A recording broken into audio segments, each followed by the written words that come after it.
On this episode, I'm in North Phoenix, Arizona at Desert Valley Auto Parts looking for early factory 4-speeds, big block Chevy muscle cars, Oldsmobile muscle cars, and even some disco-era Buick turbocharged muscle. It's all coming up right now on Roadkill's Junkyard Gold.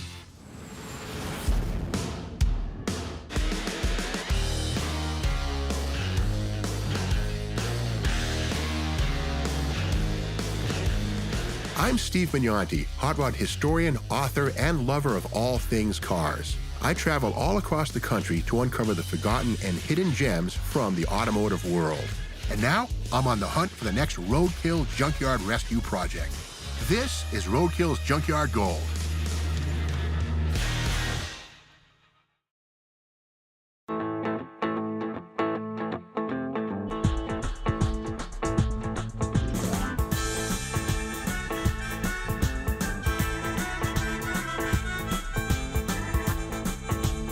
Since 1993, Desert Valley Auto Parts in North Phoenix, Arizona has been one of the greatest junkyards in the nation for lovers of vintage American cars. There's something here for everybody with thousands of cars available for disassembly or purchase intact. This yard covers over 26 acres, and with thousands of cars, there's got to be a roadkill rescue candidate waiting to be found. Let's start digging.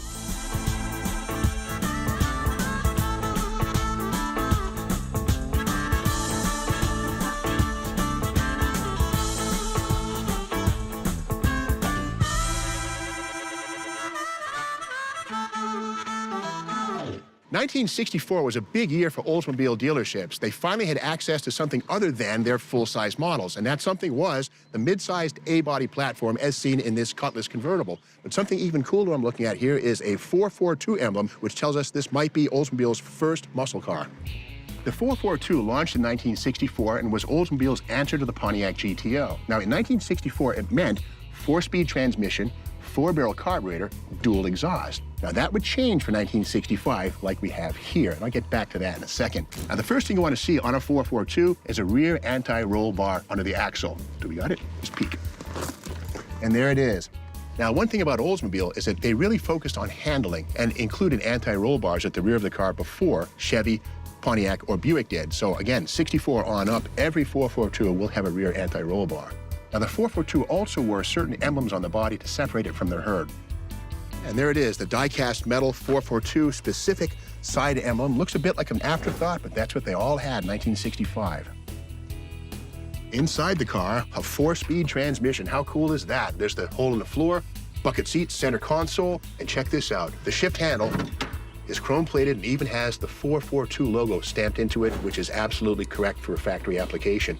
And on the dash, I do see the 442 logo. Keep in mind, 1965, Oldsmobile added an optional automatic transmission to the 442 line. So they changed the meaning of 442 from 4-speed, 4-barrel dual exhaust to 400 cubic inches, 4-barrel dual exhaust to make way for that automatic. Something I see here, too, is a very rare option, a tilt column. That's money in the bank right there.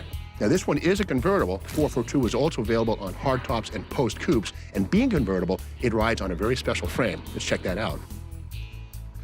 Right here, we can see that this frame is boxed on the sides. That means that it adds rigidity to make up for the lacking roof. But check this out. The RPO F35 guard beam frame could be added to a hardtop. So if you wanted your hardtop or coupe 442 to be more rigid and handle a little bit better, you could get the frame from a convertible installed at the factory for $12.53. Well, so far, this car is shaping up to be a legitimate 442, but now we have to go to the engine and really nail it home.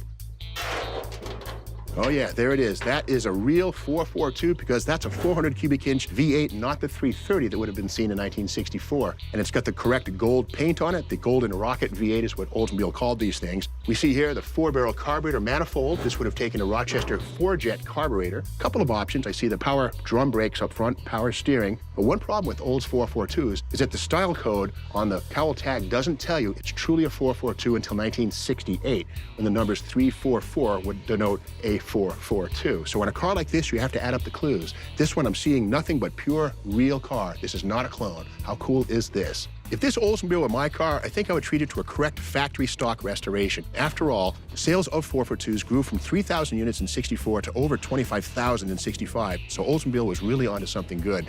Now this one being a 4-speed, 400 cubic inch convertible, it's a blue chip muscle car. I wouldn't insult it with modifications. I'd take it right back to factory stock trim, hit the road, and maybe even win some trophies at the car show. Okay, we are in Arizona where rust is not a factor. Let's keep digging.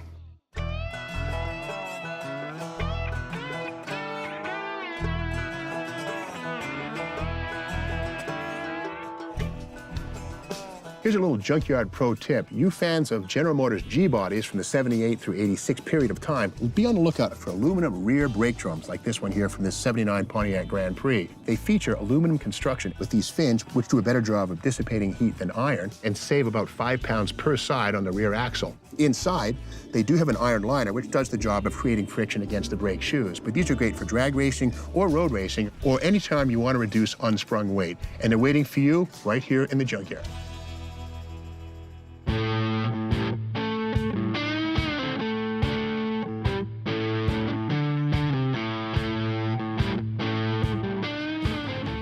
For many years, Buick's ad slogan was, when better cars are built, Buick will build them. Well, that was the case for many, many decades, but in the mid-1970s, all of Detroit was forced to downsize to meet EPA fuel economy standards. And Buick's best-selling model, the LeSabre full-size car, was shred down 700 pounds.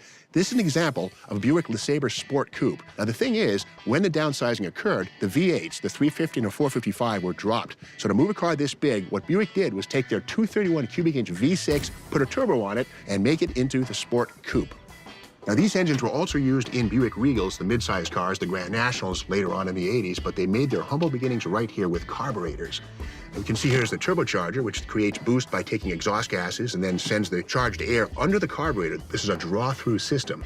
The carburetor is a Rochester Quadrajet, it's a spread-bore carburetor. And up in the front, we see this, the turbo computer. This controls ignition timing to prevent detonation and engine damage. Now, this only measures 231 cubic inches, but thanks to the turbocharger, it makes 165 horsepower. Now, that might not sound like a lot, but that's net horsepower. It's probably closer to 210, 220. And in this heavy-ish LeSabre, it's fairly sprightly, but this is as good as things got in the late 1970s. It was a pretty dark time for automotive performance. Inside the car, on the right-hand side of all turbo sport coupes is a turbo boost indicator. Now, it's not a gauge, but rather a little idiot light setup that has economy, power, and turbo boost. And so basically, the turbocharger, when it makes it 7 to 8 pounds of maximum boost, this goes green, but when you're cruising around, you get yellow, so let you know you're saving gas. Now, this is a base model sport coupe with the bench seat and the column shifted automatic. We also do see this one has standard air conditioning, which was mandatory on the Buick V6 engine because it included a heavy-duty radiator and high-capacity cooling to keep that turbocharged engine cool. This also has GM's old AM/FM cassette player radio right there. Rewind, remember doing that? And I dig this too, the Sport Coupe steering wheel, which has a leather-wrapped rim, brushed aluminum spokes, and even fake Allen fasteners on the horn button right there. But this was basically the epitome of full-size Buick performance and style, 1979. Now, outside, Buick did a variety of things to alert people to this car's special nature. Let's check those things out. To differentiate the Sport Coupe from lesser LeSabres, Buick blacked out the top half of the door frame, had a special body with a tiara-style targa band, half vinyl top, which has been rotted out by the sun here, and on the rear quarter panel, a Sport Coupe logo. And around the back of the car, something very special, the turbo 3.8-liter emblem. This would alert people driving 5-liter Mustangs and Firebirds that this was not something normal. Trying to pass this car, you might get embarrassed. Inside the trunk, what do we got? Okay, very cool. This is a Buick styled steel wheel. These are 15 by 6 inches wide, and these wheels were actually used all the way back to 1965 on full-size Buicks and even Rivieras. And this rim was used without change all the way into the mid-1980s, one of the longest-lived factory-styled wheels of them all.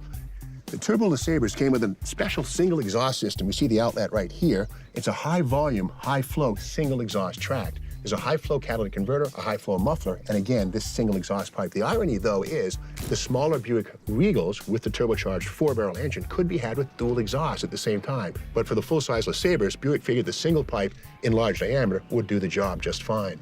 Well, I gotta say, I have a soft spot for late 70s smog-era pseudo-muscle cars. I think what I do is respray it in the same pale yellow paint, because I love that. It's very 70s. And then I'd make sure that the engine and tranny and brakes were all ready to go, and I'd hit the road, roadkill style. I wouldn't spend a lot of money on this car because there's no upside. But I'd also want to remind people that there's life beyond the mid-size Buick Regal Turbo V6 program. They also built full-size turbo cars.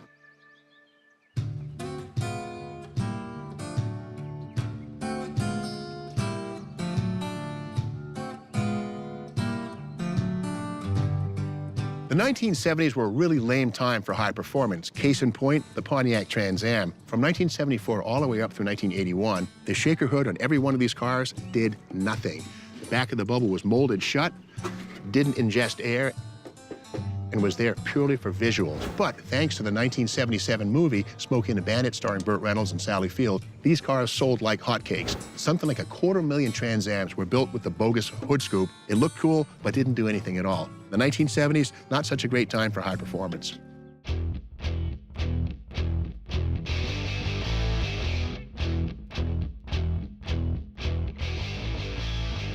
Today, turbocharged cars are a dime a dozen, but in 1962, there were only two, the Corvair and these, the Olds Jetfire. We have 3 of them in the boneyard here at the same time in the same place. MotorTrend magazine made big news out of these cars when they were new. Now, the Jetfire used a 215 cubic inch V8, all aluminum, with a small turbocharger to make 300 foot-pounds of torque and 215 horsepower. The Jetfire was only available on the Olds Cutlass Tudor hardtop, and we know it's a Jetfire because first we see the Jetfire logo on the fender with the circular logo with the turbo emblem, and on the style code on the cowl tag, we must see 3147. And again, 3 of them in the junkyard at the same time. Blows my mind.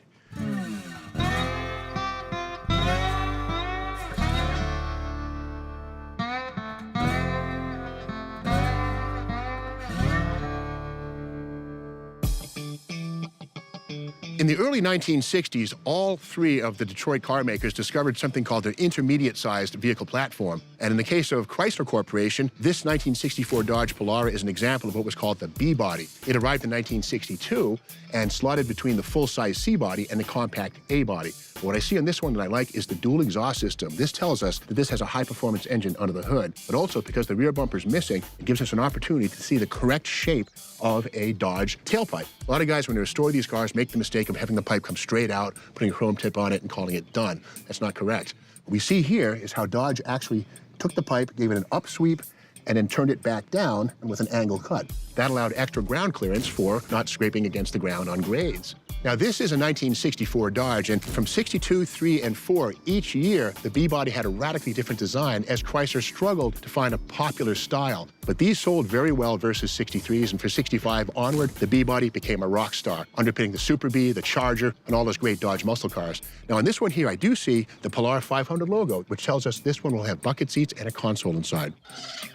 And there it is. Now, in the early 60s, bucket seats were a huge thing in Detroit as car makers tried to emulate the sporty flair of British sports cars. Something that's even cooler is this, the Hurst 4-speed transmission. Chrysler's first 4-speed transmission arrived right here in 1964. It was made by Chrysler's new process gear division, pretty much the most indestructible 4-speed of the muscle car era. These things have an iron case, a 264 first gear, and were often used by Ford and GM drag racers because their transmissions would blow up, the Chrysler wouldn't. I also see the factory AM radio, a very well-preserved interior. The 1964 Dodge Intermediate lineup went 330, 440, Polara, and Polara 500. The 500 is strictly going to be console shifted, whether it's the automatic transmission or that 4-speed. But lesser Polaras, 440s, and 330s could have been had with a 3 on the tree, a manual transmission, or a push-button automatic, which would have buttons on the left-hand side of the dashboard. Now, the dual exhaust and the 4-speed on this car tell us this has got to have a big block engine under that hood. Let's check out which one we got. Okay, this is the 383. This has 330 horsepower, 425 foot-pounds of torque. Beyond this, you would have the 426 Street Wedge, which looks about the same. And then from there, the Max Wedge or the Race Hemi was also a possibility in a 330 series Dodge sedan. I do see something kind of weird. Somebody's put a Rochester Quadrajet on top of the 4-barrel manifold. That's not a factory piece. This would have had a Carter AFB, but it still has the correct unsilenced air cleaner. This is a very cool piece. There's a gap here, which allows air to get sucked into the engine. There's no snorkels on these. These are really cool. Police cars also use these things. We do also see a couple of options. Power drum brakes, power steering. Now, the grille in this car has a story.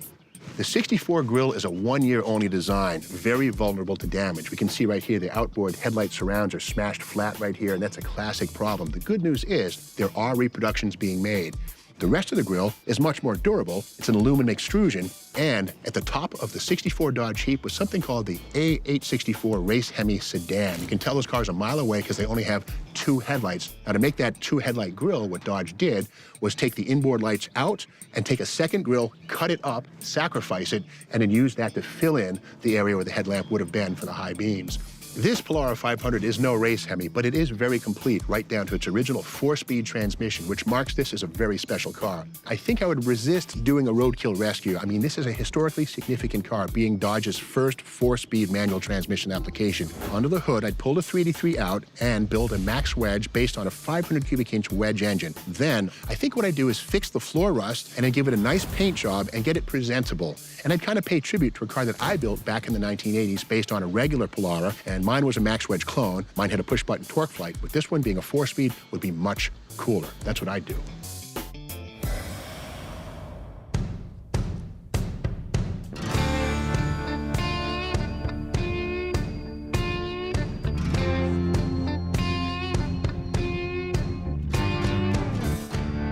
In 1969, MotorTrend awarded the Plymouth Roadrunner its Car of the Year title. Well, this is a pair of 1975 Plymouth Roadrunners, and by this point in time, the muscle car party was pretty much over. The base engine was the 318 two-barrel with a 360 engine, and the 400 big block being the only options. No 440s, no Hemis, and of course, no 4-speed manual transmissions. These are all automatics. The one thing these cars do have that goes all the way back to 1968 is the RM prefix in the VIN, which identifies them as being Roadrunners. So at least they have that much going for them. Rest in peace, Roadrunners, rest in pieces.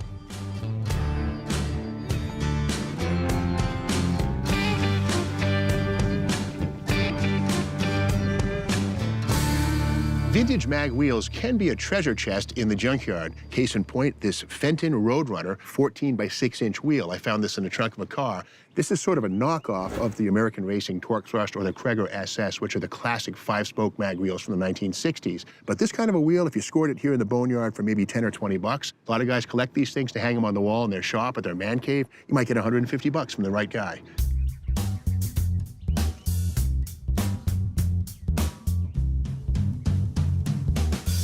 That's a brake drum, that's a brake drum, and that's a brake drum. But what's it doing on the back of a transmission? Well, in the late 50s to the early 60s, Chrysler full-size cars with automatic transmissions and manuals used a brake drum-style parking brake. Inside of this here are 2 shoes that expand when you kick down on a pedal to cause the drive shaft to lock the rear tires and hold the car in place. That's the parking brake on full-size Chryslers up to about 1964.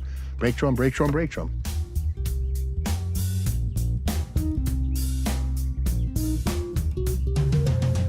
First seen in 1965, the fastback, full-size Chevrolets are some of the most graceful big cars of the 1960s. And this one here is an Impala, but I see the Supersport name. Now keep in mind, the Supersport was launched in 1961 when it meant big block power, 348, bucket seats, and a floor shift. But by 1968, when this car came out, it had been watered down.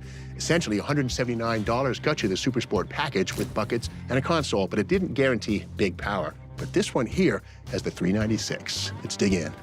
The 396 is an evolution of Chevy's 409 and 348 big blocks. It debuted halfway through the 1965 model year. Also offered as a 427 and a 454 in later model years, this is really the backbone big block grunt motor of the Chevrolet dynasty.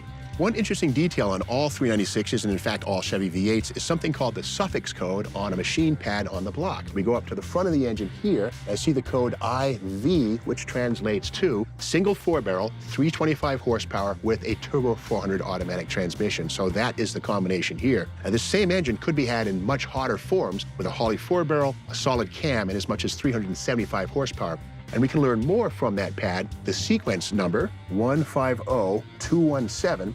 Let's look at the VIN on the dashboard. Is it a numbers matching car? Do we see it here? Yes, 150217. This is what we call a numbers matching car. In other words, the engine block and the body have been together since day one. In the world of Corvettes, that is money in the bank, and it's equally impressive here. Now, this being a 325 horsepower 396, the base model, it breathes through a Rochester Quadrajet 4-barrel carburetor. These are sort of an emissions carburetor because they have small primary butterflies and massive secondary butterflies. The idea being that you cruise around town on the small primary, saving fuel, but when you need the power, you step on the gas pedal, the big secondaries open up, you get full CFM capacity and full power. And on the brakes, we see something here. This is the dual circuit master cylinder, which was made mandatory on all vehicles built in the United States from 1967 onward. Before that, there was a single pot, which could be troublesome. If you lose one brake line, you'd have no brakes at all. The big block Chevrolet has had a few different names over its life. Rat, of course, indicating a big brother to the mouse, small block, and another one is Porcupine. What does that mean? Well, we pull a valve cover off and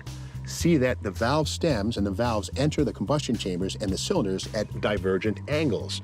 The exhaust goes straight down, the intakes are canted at about 17 degrees. And the idea there is that the valves open away from the cylinder wall for less shrouding and better breathing. So here we see the Porcupine on full display. Well, if this 1968 Impala Supersport 396 were mine, well, it is a numbers-matching car. That's special, but it has too much body rust and surface oxidization to really warrant a true restoration. And I am tempted to maybe give this to the guys at Roadkill, but they've already done the Crusher Impala, so why go there again? For now, I think I would keep it like it is, get it running again, and take this thing on the Hot Rod Magazine Power Tour. And I guarantee you, if this parked next to a restored Impala Supersport, more people would be checking this one out than they would the painted car. Roadkill's Freiberger and Finnegan have challenged me to find them a Roadkill rescue candidate, and I think I've got one right here. This is a 1964 Galaxie 500 XL, and I love these cars because at this point in time, 1964, Ford was fastback crazy. Now, when I say fastback, I'm talking about the way that the roof has that sort of gradual slope to the B-pillars that was first seen on the 63.5 Galaxie. The whole point of it was better aerodynamics on the NASCAR Superspeedway. Well, for 64, the success of the fastback was so big, they applied it to 4-doors and 2-doors, like we see here. Now, this car does not have structural rust, rather it's surface rust. So this car, the patina on this thing is priceless. This is not going to crumble when Dave and Mike drive this thing from here back to LA. I'm throwing the guys a bone with this car because I know they both love big American muscle cars, and that's what this one is. The primary thing is that it's not an automatic. It's a manual transmission. The only thing you have to worry about is clutch failure or clutch slippage, and that's a 50-50 situation. The beauty of this car is that it is a 500 XL. That means standard bucket seats and a center console. Earlier in this episode, we saw Dodge's answer to this in that Polara 500, and ironically, while that Dodge 64 was the first year for the Chrysler A833 4-speed, 64 was the first year for Ford's toploader 4-speed, and was almost as tough as Chrysler's 4-speed tranny. Beyond that, the car has sort of a rotting, putrid smell, which we'll see if they can hold their breath all the way back to LA. It's only about a 7-hour drive. I do see the padded dash has gone viral. It's all snapped up here and cracking. That's okay, it doesn't bother me. It's totally Roadkill. Under the hood, we have a special surprise for the guys. A big block. The Galaxie 500 XL was strictly V8, no six-bangers here. Possible engines were the 289 small block, the 352 big block, the 390 big block, or the big dog, the 427. What we have here is the Z-Code 390 4-barrel with 300 horsepower. And here's a great look at the factory air cleaner, which is a silenced type. This thing has a sort of a little air chamber around the filter, which helps to snuff intake roar. I kind of like to hear it, but this is the standard air cleaner on this engine.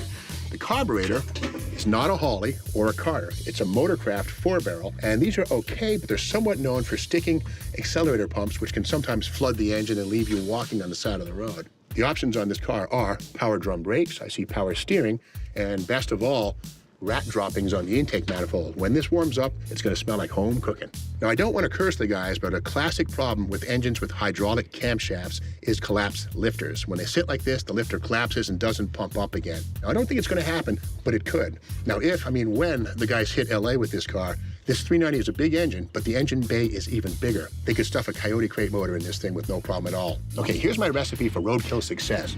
At the very least, a car has to stop and it has to go, and you don't want it to overheat. So first, do the brakes over, make sure that there's nothing sticking in the lines, and maybe even convert it to manual brakes. And as far as going, want to make sure the engine's healthy. I'd get an electric motor, prime the oil pump, maybe turn it over a bunch of times. Cooling system on this car may or may not be good, we don't know. We'd want to flush the radiator or find a good radiator here in the yard, bring it along as a spare. And the fuel system on this car, well, I'd get a spare gas tank or a replacement, or perhaps even just have an electric fuel pump and bypass the mechanical pump on the engine. Now, this is a 1964 Ford, marking the last year for leaf springs on the back and a more compact size. For 65, Ford loaded their cars, used coil springs in the back, and they actually grew another 400 pounds, got bigger. This is the last of the lively ones from Ford. That's why this deserves to be resurrected by Freiberger and Finnegan Roadkill style.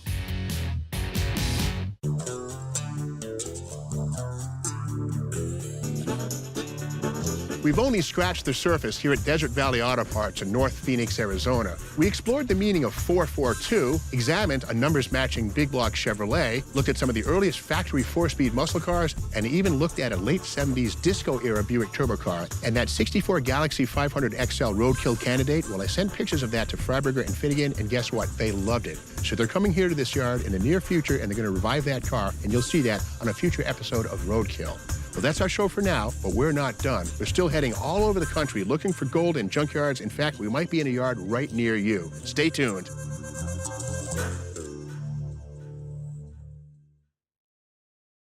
Not a dual exhaust system. Is that airplane got to be bad news? Beginning of mass-produced, that's an airplane, right here in the junkyard. Cue the airplane.